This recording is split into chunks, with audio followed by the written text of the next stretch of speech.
Welcome back to the news, everybody. Right, we've got great stories today. Valve and Epic Games having a little bit of a spat.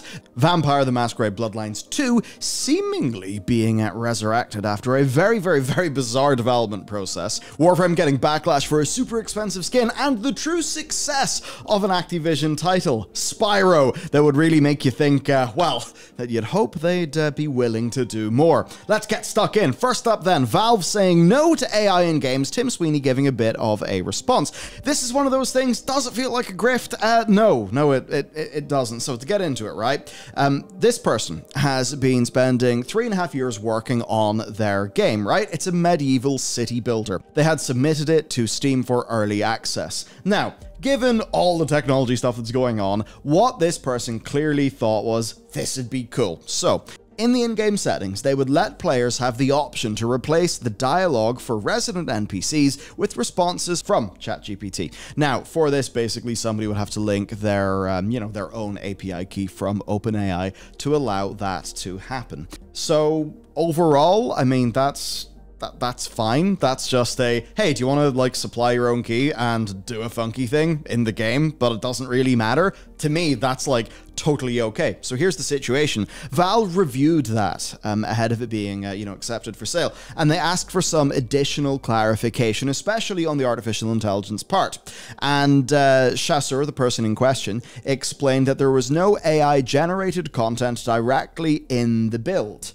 But that did not stop Valve, because they say that they will not accept liability for generative AI content. I suppose, who knows what ChatGPT will spurt out, right? So a month later, they rejected the game and they refunded his app credit. Now, this was quite hurtful to the developer himself, who had spent a lot of time and money, on the project and on getting wish lists, only to have the door kinda, slammed, especially when, for them, this was just an option, seemingly just a bit of fun that people could have. I mean, after that, that research paper came out, a lot of people just thought, oh yeah, ChatGPT, NPCs, what if they had memory? How would that go? Kind of thing that would be interesting for a game like this. And as the developer themselves is kind of pointing out, like, right, but Steam's pretty much the entire PC gaming marketplace. The point is, if you can't launch there, you basically are screwed.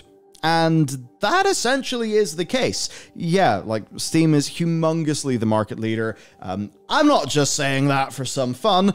We've developed and released the game on Steam and many other storefronts. Yeah, Steam's the big one. Everyone knows it. So this dev story basically went viral. And of course, regular Twitter user Tim Sweeney, who does happen to have, founded and is running Epic Games, he did chime in and he said, put it on the Epic Games Store. We don't ban games for using new technologies. Now again, from Steam's perspective, they are not really saying that they are against the technology. What they are concerned about is whatever liabilities, copyright concerns, that sort of thing. If you actually go and research into AI and copyright, I think especially around like music, people's voices, generated content, whether basically like judges in the United States are saying like, yes, this can or cannot be copyrighted. That is all something that is still being shaked out by the system at large. So Valve don't feel like they can just go and,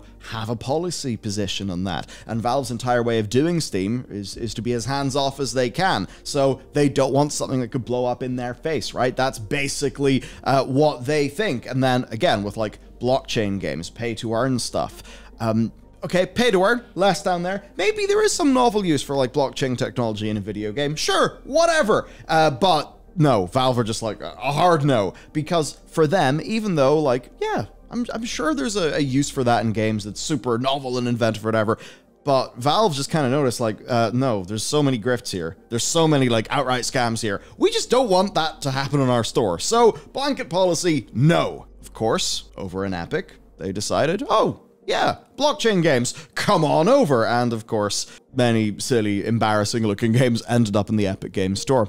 Overall then, what is this? Well, this is basically Tim Sweeney doing his best to basically be the counterculture dude while, also being Epic Games, who do Fortnite. Fortnite is not counterculture. Fortnite is, I think, far more the cultural Katamari, you know, the old games Katamari, just kind of going in, you know, gobbling everything up. I'm sure there's people who only know that Dragon Ball Z exists because of Fortnite, because we do live in a very loopy universe. Anyway, that's basically the situation. If you want to avoid generative AI and that kind of thing, I suppose Steam is for you. That being said, I think the point there is that Valve did want to like reach out, so perhaps there are some wrinkles to this. It's the sort of thing where until we have like more official policies from Valve, we're just not going to know. But for today's developer, there is actually a happy ending. Now, everything that I just said about Valve still does apply. It does actually seem to be their policy. What has happened, though, is that they have removed the AI option for their game.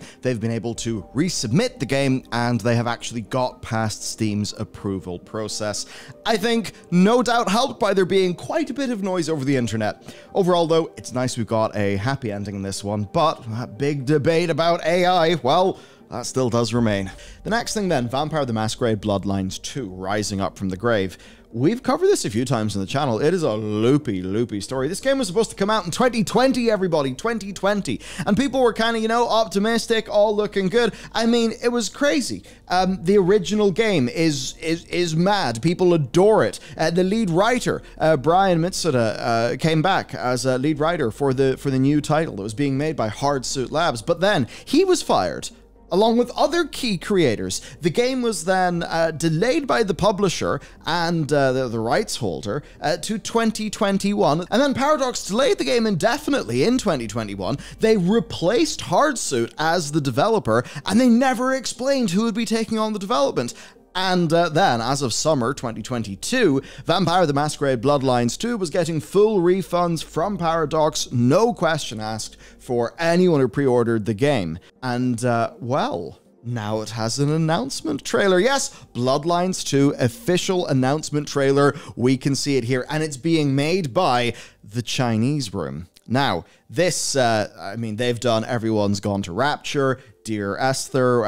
There's certainly a level of like ambience, vibes, a lot. Basically, they can be very creatively strong. Some of their games haven't been everybody's cup of tea, but I think to capture a slice of a universe, they're absolutely a team who could do an excellent job there. Now, speaking to PC Gamer, the VP of Paradox, Sean, said that basically he wasn't really willing to explain what happened with Hardsuit or to the original version of the game, but he did detail how things are basically going to follow on from that, and how the original version is, you know, a little bit different. The Chinese Room has kept Bloodlines 2 initial planned setting of Seattle, and while he noted they've been able to reuse a significant amount of art and level design from the Hardsuit project, he was quick to clarify it's a new code base with different gameplay mechanics and RPG systems. That is absolutely the sort of thing here. So a lot of those assets, like, yeah, you'll be able to reuse them, but often, if it's like a new team, you don't want to accrue all that technical debt, especially if this is a very troubled project. And here's the deal. I've seen multiple game development projects, even ones like, you know, fairly close around my circle. And it turns out, right, the easy bit's making the assets. Getting all of those assets into your game engine and having an excellent video game, that is in fact the hard bit. So if they can benefit from those assets, which of course, you know, you might only have like a few coders and a hell of a lot of artists. So if you can, you know, get a new code base, get all that going, but still reuse a lot of those art assets, which, you know, those art assets, there could be absolutely nothing wrong with them. The problem could have been in, you know, leadership, could have been in the code, whatever. So overall then, I think that this is a pretty bold move, moving to a developer who does fairly different things. I'm actually quite excited and interested. Yeah. So good. It's nice to see, especially because this is a franchise where, I mean, come on. It's legendary. Very good reason. I think for me, my first introduction to it was via Total Biscuit, who absolutely loved that game. And it's pretty cool that it's going to exist again. So that's nice. Now, next, good guy Ubisoft? Kind of, actually. Dark Messiah Might and Magic 2006 is a game from Arcane. Yeah, Arcane. It was published by Ubisoft. This is basically before Ubisoft kind of got into the groove that they've been in ever since with like their really big titles. And it's that kind of game that's like the 7 out of 10 that you love like it's a 10 out of 10. That's basically it. It's had an amazing modding scene, and for 4 years, David Wiltos has been leading a team of modders that have been basically working on adding co-op to the game and also making an SDK for other groups of modders, which is amazing.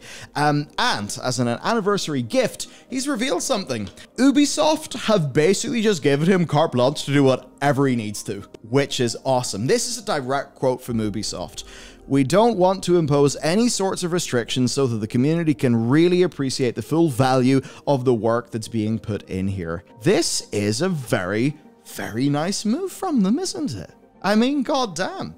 They have a massive library. There's actually quite a lot of really loved games in that library. And if this is the way that they're going to treat that, it's like, look, if you're not going to do this, at least treat your library, you know, with respect. At least give the people a bone who actually want to work in those games. There are so many companies that, you know, that just don't. They kind of, in a way, they like hoard their stuff. You know, the community tries to do something, it gets shut down. No, that's not what's happening here. This is absolutely wonderful to see. So it's the sort of thing we want to see, but there is, of course, a bit of a wrinkle to it. So outsourcing library games is apparently something that they're willing to do. And this happened with Might and Magic Clash of Heroes. Of course, though, there's an interesting wrinkle to this. So I think .emu, maybe that's what they're called. Maybe it's Dotemu, who knows? Anyway, they allowed them to basically take Might and Magic Clash of Heroes, a very, very loved DS title, and do a definitive edition. Now, this was far more a polished re-release than it was any form of remake. You can see in Steam overall, like, you know, there are thumbs up, there are thumbs down. It's mostly positive overall, 71%, which, you know, not ideal. Could be better, could be worse. But it's interesting that they allowed them to do that. Now, there's a part of this is the wrinkle. It's that Ubisoft had turned off the original servers in 2021. The original game was not for sale, and existing owners, you know, rather than getting an upgrade, they were just kind of buying the new version. So, you know, a little bit rough, but it is what it is. The idea, though, of a company actually being really cool to modders, I mean, in a world where we see Rockstar do Rockstar stuff with modders, yeah, I'll celebrate this where I see it. Next then, Warframe expensive. This is something. So, TennoCon, it is the big con that they do where they announce things. And a bunch of surprises for Warframe fans. You're getting a retro-themed expansion, Warframe 1999, launching in 2024. There's cross-progression for all players alongside the announcement of a mobile version and a set of anniversary skins costing $89.99. I mean, they do look cool, but $89.99. That is definitely saying, hello, we would like some money, please. Yes, there are harsh reactions, and of course, in the document here, you know, I've only got the publishable ones because the other ones would get us in trouble with YouTube. But yes, basically calling it a $90 FOMO pack, not really acceptable, going to get you bad PR. If you offered us the skins separately, more people would buy them, fewer would be upset. Yeah, because basically it's just saying, buy the bundle, please. You want the individual thing? That's not going to happen. So definitely quite the leap in the wrong direction. And it's kind of weird. Like, look, Warframe, it's often held up as being like the good guy. I think broadly speaking, it is. It has also made missteps in the past. So it's not like I've forgotten that.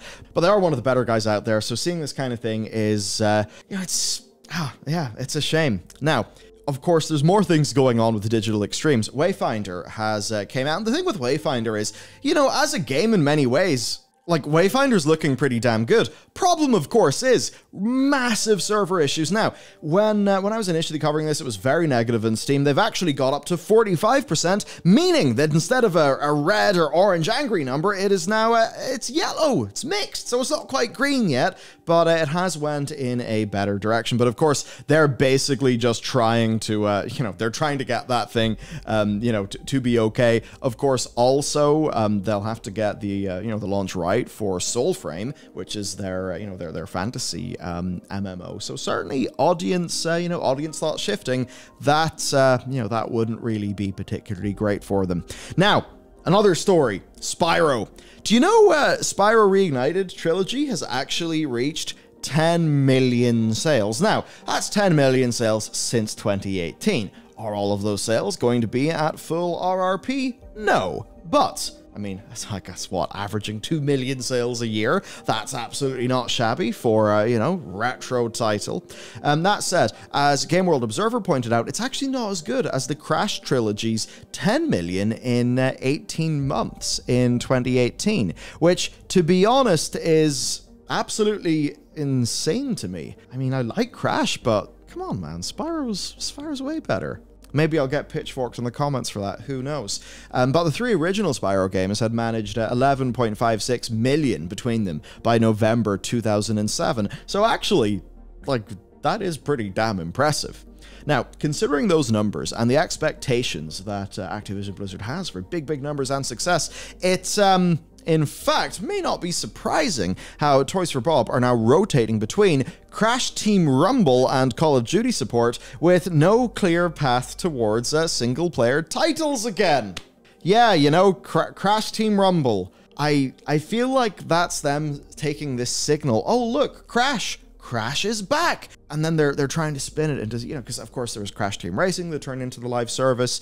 There's Crash 4, which I think had a fairly unfortunate launch timing. It's kind of tricky. Basically, it sold way less than Insane Trilogy, because Insane Trilogy, supposedly, I think it's from Super Data, it's coming in at 520,000 digital units within the last day of June 2017, whereas Crash 4 was 402,000 units digitally in its first month. So obviously that's analysts and stuff, but I mean, I think everybody knows that Crash 4 didn't sell as well. Now, that being said, if you are very happy about Spyro, you're maybe thinking, wouldn't some, more Spyro that's perhaps more like the original Spyros, less like the Spyros that kind of, I mean, I don't want to say that those Spyros ran Spyro into the ground, but they certainly did not help, even though it also was an era where the sort of mascot platformer was becoming less and less of a thing. But hey, if you're maybe thinking, man, maybe Spyro being back would be cool, well, Ripto's coming for Season 2 of Crash Team Rumble. I'm so happy that Toys for Bob are working on that. I mean, I don't know, Crash Team Rumble seems to be, fine by any measure. It's just doesn't really seem to have caught on, at all. Now, that being said, Spyro's 25th anniversary, it would be a pretty good time to announce something, wouldn't it, Bobby? Please, come on, man. Give me Spyro. Dear, so there you go. I think a pretty interesting day of the news. I mean, Valve saying no to the AI games, just, giving Tim Sweeney an opportunity to, use his Twitter account.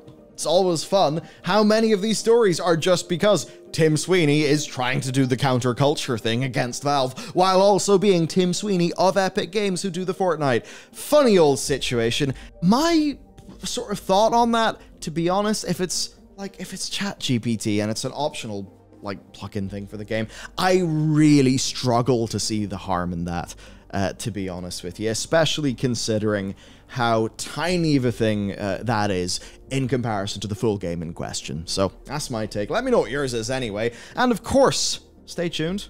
I'll be back tomorrow. See you then.